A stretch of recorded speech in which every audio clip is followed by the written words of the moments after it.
नमस्कार, मैं हिना आप सभी दर्शकों का अन्नदाता कार्यक्रम में बेहद स्वागत करती हूं। त्याग और तपस्या का ही दूसरा नाम किसान है।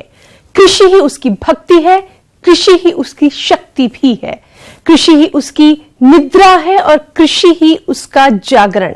ऐसे ही भारतीय किसानों को खेतीबाड़ी से जुड़ी लाभकारी जानकारियां देने के लिए हर रोज सुबह हम आपके साथ आते हैं। प्याज की खेती अपने प्रदेश में बड़े क्षेत्रफल में की जाती है और जो किसान प्याज की रोपाई करना चाहते हैं वो शीघ्र इसकी रोपाई करें। तो आप प्याज की वैज्ञानिक तकनीक से रोपाई किस प्रकार से करें, इस बारे में उचित सुझाव दे रहे हैं संगमनेर जयपुर के कृषि पर्यवेक्षक पिंटूलाल मीणा। आज हम बात करते हैं प्याज के बारे में कि प्याज को जैसे अपन 2 टाइम पे लगा सकते हैं और उसकी नर्सरी हमारे किसान भाइयों ने लगभग तैयार कर ली है और किसान भाई इन दिनों में ट्रांसप्लांटिंग का काम कर रहे हैं। प्याज की खेती के लिए बात करें भूमि के चुनाव की, तो इसके लिए दोमट, बलुई, दोमट मिट्टी सर्वोत्तम होती है। प्याज की खेती का मुख्य आधार उन्नत किस्में होती है। तो जो किसान भाई प्याज की रोपाई करने जा रहे हैं वो प्याज की कौन सी उन्नत किस्मों का चयन करें, आइए इस बारे में जानते हैं।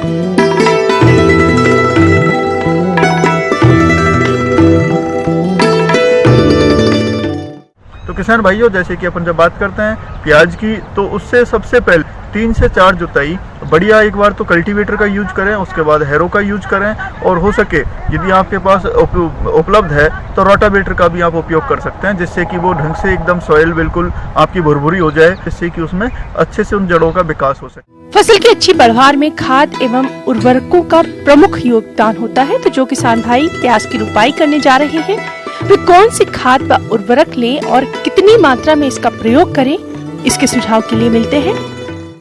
और किसान भाइयों, इस टाइम पे आपको विशेष रूप से ध्यान देने की जरूरत है कि आप जब खेत की तैयारी कर रहे होते हैं तो उस टाइम पे खाद और उर्वरकों का विशेष रूप से ध्यान रखने की जरूरत है। तो इसमें लगभग 20 से 25 टन देसी गोबर की सड़ी हुई खाद, जो अच्छी खाद हो, बेल रूटेन खाद हो, उसको आप यूज करें। उसके बाद में 100 किलोग्राम नत्रजन, 60 किलोग्राम फास्फोरस और 60 किलोग्राम ही इसमें आप पोटास का उपयोग करें, यूरिया की आधी मात्रा, और उसके बाद में फास्फोरस और पोटास की पूरी मात्रा आप खेत की तैयारी के समय आप इसमें डाल दें, जिससे कि आपके खेत में जो पोषक तत्व है इसको पूरी तरह से उपलब्ध होते रहें। किसान भाइयों, आपकी प्याज की फसल में कीट एवं रोगों का प्रकोप न हो, इसके लिए सबसे अच्छा व सस्ता उपाय है रोपाई पूर्व नर्सरी पौध शोधन। तो किसान इसके लिए कौन सी दवा लें और पौधों को उपचारित किस तरह से करें, इस बारे में जानकारी के लिए मिलते हैं।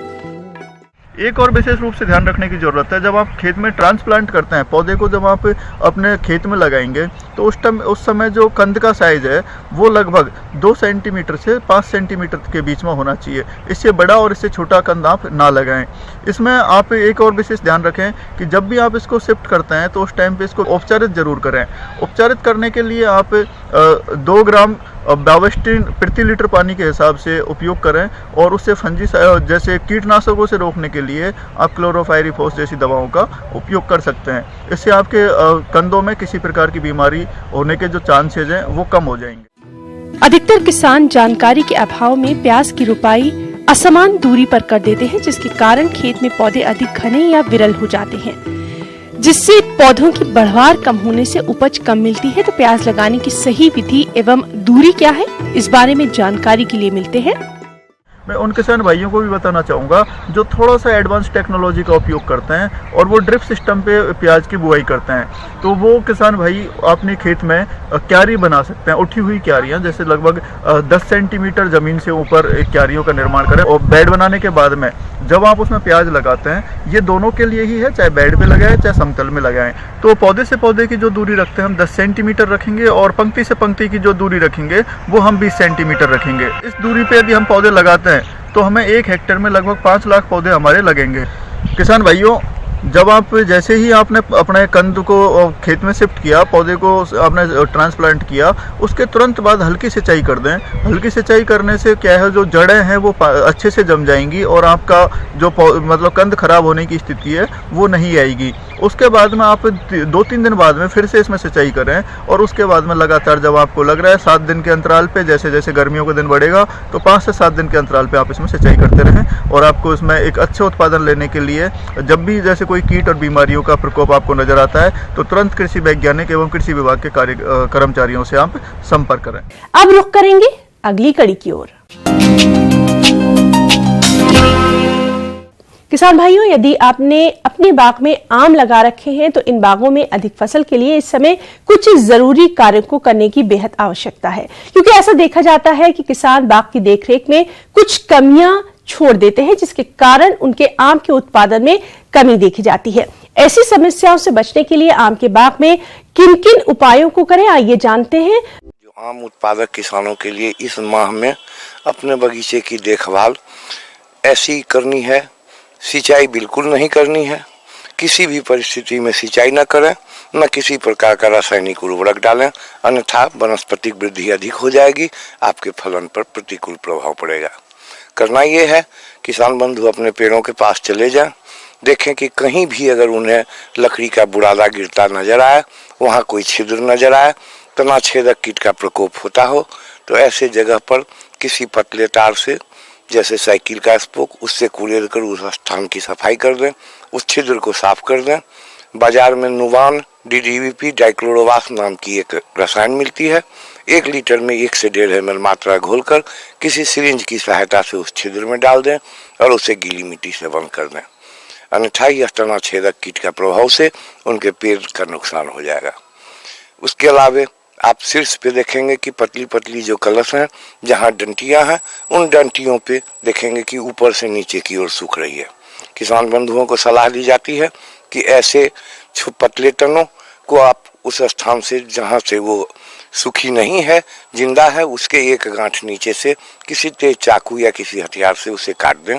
कुल्हाड़ी टेंगाड़ी से कभी भी उसका उपयोग न करें।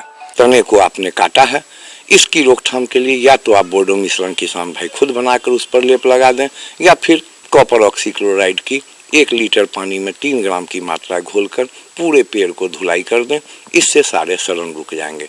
और एक किसी तीसी या अंडी जैसी कोई भी चिपचिपे पदार्थ वाली तेल में आप 3 ग्राम कॉपर ऑक्सीक्लोराइड देकर किसी लकड़ी की सहायता से मिला लें और उसको ब्रश की सहायता से उन घाव वाले, उन जख्म वाले या जहाँ भी आपने काटा है वैसे स्थानों पर लेप लगा दें, आपके पेड़ सुरक्षित हो जाएंगे। आम का गुजिया कीट, ये सफेद रंग का चपटे आकार का कीड़ा आम के बौर तथा पत्तियों का रस चूसता है। फलस्वरूप पत्तियां तथा बौर सूख जाते हैं। इनकी मादा गर्मी के दिनों माह जून में पेड़ से उतरकर जमीन के अंदर लगभग 15 सेंटीमीटर गहराई में अंडे देती है। इन अंडों से दिसंबर जनवरी में बच्चे निकलते हैं और 2-3 दिन बाद ये पेड़ पर चढ़ना प्रारंभ कर देते हैं और फूल एवं फल का रस चूसना प्रारंभ कर देते हैं। किसान बंधुओं, इसे रोकना है। इसे रोकने के लिए सबसे उचित तरीका ये है कि जमीन से 1.5 से 2 फीट ऊंचा, जहां आपकी उस आम के पेड़ की तनी गोलाकार लिए हुए है, उस स्थान पे 1.5 से 2 फीट चौड़ा आप गीली मिट्टी से लेवा दे दें, ताकि तने के छाल में जो दरारें हैं वह भर जाए। उसके ऊपर आप एक पॉलीथीन शीट को लपेट दें और उसे ऊपर नीचे सुतली से बांध दें। किसान बंधु, इस मिट्टी की गीला मिट्टी के लेप करने से उसके तने के छेद के तने में दरारें जो हैं वो भर जाएंगी, वो भीतर से नहीं आ पाएंगी। उसे हर हालत में पॉलीथीन शीट पे आना है। आप इस पॉलीथीन शीट पे किसी चिपकने वाले पदार्थ, गोंद या कोई भी ऐसी चीज, लई जैसी चीज आप उस पे लपेट दें, ताकि ये शिशु ऊपर चढ़े और वहाँ चिपक के मर जाए। किसान बंधु, जो शिशु नीचे गिरेंगे या जो कीट नीचे गिरेंगे, उनकी रोकथाम के लिए आप फेनवाल या क्लोरोपाइरीफॉस, कोई भी ऐसी रसायन जो डस्ट के रूप में मिलती है, पाउडर के रूप में मिलती है, 200 से 250 ग्राम आप उसके तने के नजदीक मिट्टी पे बुड़क दें। तो उसके जड़ के आसपास की मिट्टी को तमाई नहीं करनी है। अब नवंबर माह के बाद किसी भी प्रकार की सस्य क्रिया नहीं होनी चाहिए। आप उस तने के आसपास उस पाउडर को छिड़क दें, ताकि उनके छोटे छोटे शिशु उसके संपर्क में आके नुकसान हो सके। किसान बंधु, आप इन तीनों कीट के अलावे आप अपने पेड़ पे देखें, अगर कहीं भी लाल रंग की चींटी, फायर एंट आपको बड़े बड़े छत्ते बना चुकी है पत्तों को जोड़कर। तो ऐसी चीज़ों को आप अपने तने से हटा दें। आप देखभाल करें, जड़ के आसपास कोई भी गंदगी न रहने दें। कोई भी जंगल खरपतवार है आप उन्हें हटा दें। इसके सिवा किसी भी प्रकार की शस्त्रक्रिया से परहेज करें। धन्यवाद। अब हम बढ़ते हैं अगली प्रस्तुति की ओर।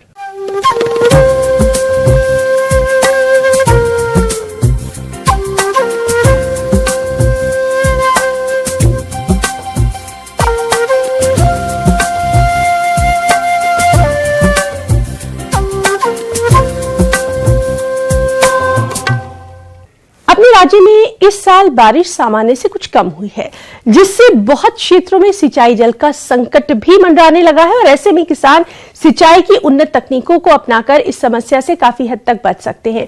तो चलिए सिंचाई की इन उन्नत विधियों को प्रयोग में लाने और उनके लाभ के बारे में जानते हैं कृषि वैज्ञानिक डॉक्टर निधि कुमारी से।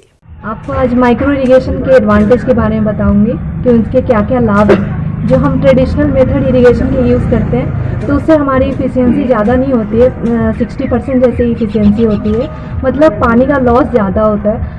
पहली बात तो कि हमारा ग्राउंड वाटर लेवल बहुत ज़्यादा डिक्रीज हो रहा है। जैसे कि हम देख रहे हैं नॉर्थ इंडियन कंडीशन में भी रेनफॉल जो पहले हम रिसीव करते थे 1200-1400 mm एवरेज एनुअल रेनफॉल, वो आजकल घट के बहुत ज़्यादा कम हो गया, 900 और 1000 के पास आ गया है। और जब हमें बारिश चाहिए होती है तो बारिश नहीं होती है और ग्राउंड वाटर लेवल इतना नीचे जा चुका है कि पंपिंग कॉस्ट भी बहुत ज़्यादा हो गया है।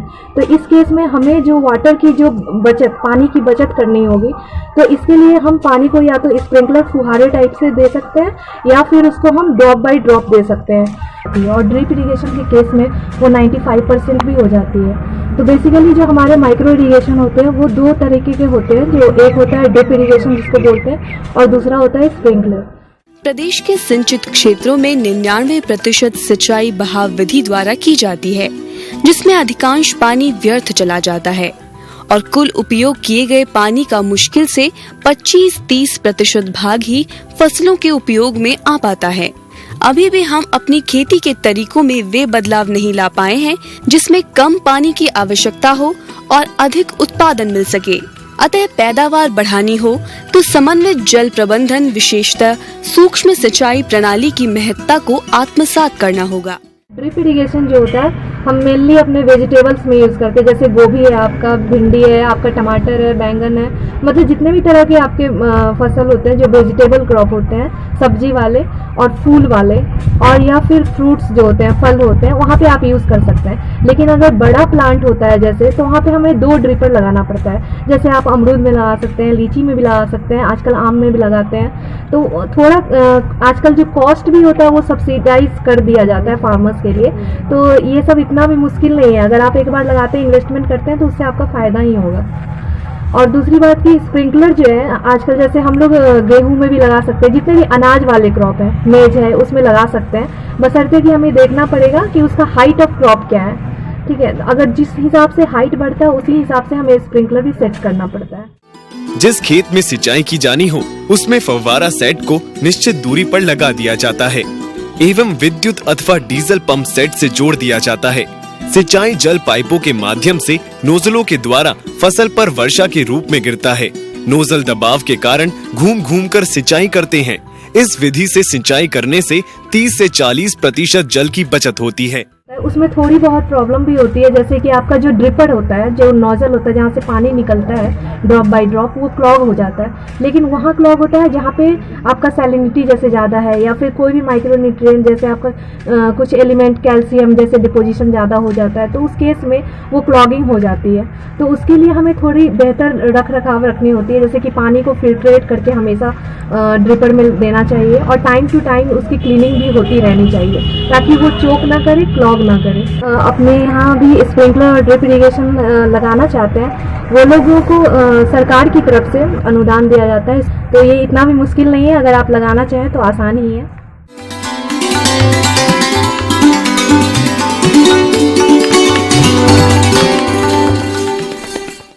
जॉन डियर अन्नदाता हेल्पलाइन निशुल्क फोन संपर्क सेवा के माध्यम से आपके द्वारा पूछे गए प्रश्नों में से 1 या 2 महत्वपूर्ण प्रश्न को हम अपने कार्यक्रम में शामिल करते हैं। इसी के तहत आज का चयनित प्रश्न और उसका जवाब कुछ इस प्रकार है। निःशुल्क अन्नदाता हेल्पलाइन में आज हमने जिस प्रश्न को शामिल किया है उसे पूछा है गांव राजौर जिला करौली के आलोकनाथ ने। आपने पशुओं को अंतः परजीवियों से बचाने के उपायों के बारे में जानकारी चाहिए है तो इसके लिए देखिए कार्यक्रम का यह अंश। राम राम पशुपालक भाइयों, आज हम पशुओं में होने वाले परजीवी रोगों के बारे में चर्चा करेंगे। जैसा हम सभी को विदित है कि पशुओं के अंदर सबसे बड़ी यदि कोई स्वास्थ्य संबंधी यदि समस्या रहती है जो उसके उत्पादन को प्रभावित करती है तो वो है परजीवियों का संक्रमण। तो जो परजीवी शरीर के अंदर पाए जाते हैं यानी कि शरीर के आंतरिक अंगों में संक्रमण करते हैं, ऐसे परजीवियों को अंतः परजीवी कहा जाता है। कोई पशु विशेष गाय, भैंस, भेड़ या बकरी परजीवी पशु के शरीर के अंदर पाए जाते हैं। जो अंतः परजीवी हैं उनकी हम चर्चा कर रहे हैं। तो अंतः परजीवी जिनका संक्रमण अधिक मात्रा में यदि पशु के शरीर के अंदर हो जाए, विशेषकर पशु की आहार नाल के अंदर ये पाए जाते हैं। पशु के आमाशय में भी पाए जा सकते हैं, पशुओं के आंत्र के आंतों के अंदर भी ये पाए जा सकते हैं, ये पशु के लीवर के अंदर भी पाए जा सकते हैं। यही नहीं, ये अंतः परजीवी कई बार फेफड़ों के अंदर भी संक्रमण उत्पन्न करते हैं। यानी कि परजीवियों के जो विभिन्न प्रकार हैं वो शरीर के अंदर विभिन्न अंगों के अंदर ये पाए जा सकते हैं। और जब इनका इन्फेस्टेशन, इनका संक्रमण अधिक बहुतायत में अधिक मात्रा में हो जाए तो पशु जो है वो रोगग्रस्त हो जाता है। अब बात आती है कि पशुपालक के पशुओं में अंतः परजीवियों की समस्या हो गई है तो इसे कैसे पहचाने और क्या है इनके लक्षण, इनके बारे में जानकारी के लिए मिलते हैं। इन परजीवियों के संक्रमण के सीधे सीधे कोई सैनिक लक्षण या कोई क्लिनिकल साइंस वो पशु दिखाता नहीं है।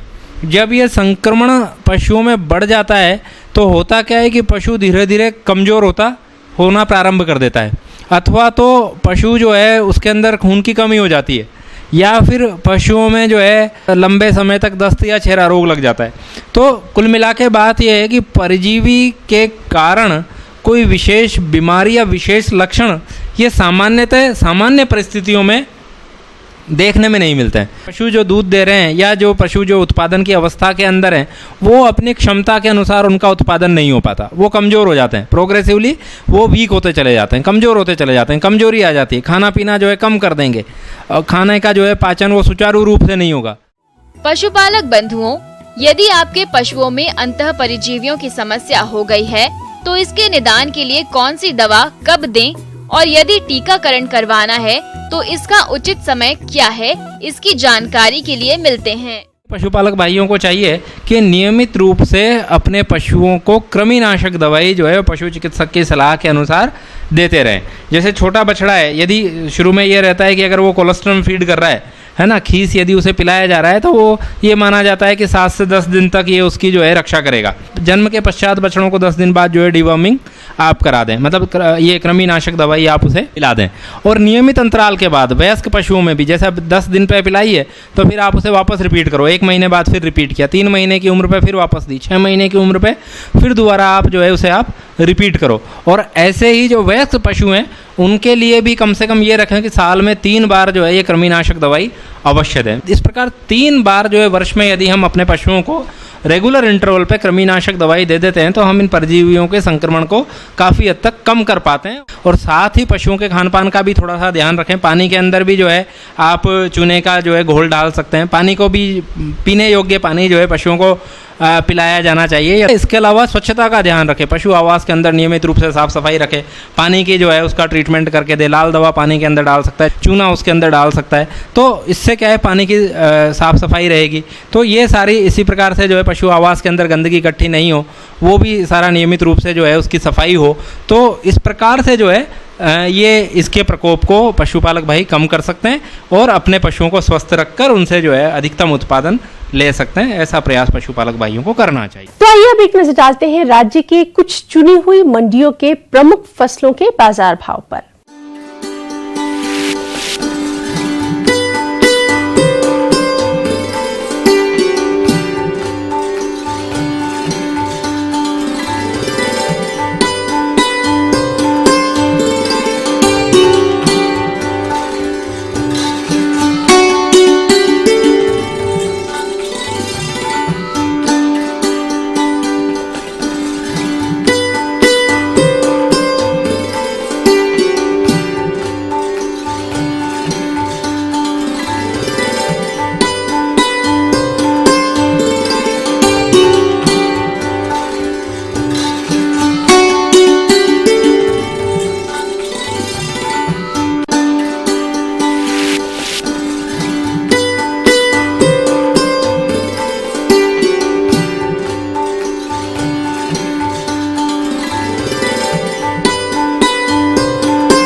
आइए अब देखते हैं कल दिखाए जाने वाले कार्यक्रम की मुख्य झलकियां। चने की फसल में फली छेदक कीट से होता है भारी नुकसान, करें समय रहते नियंत्रण।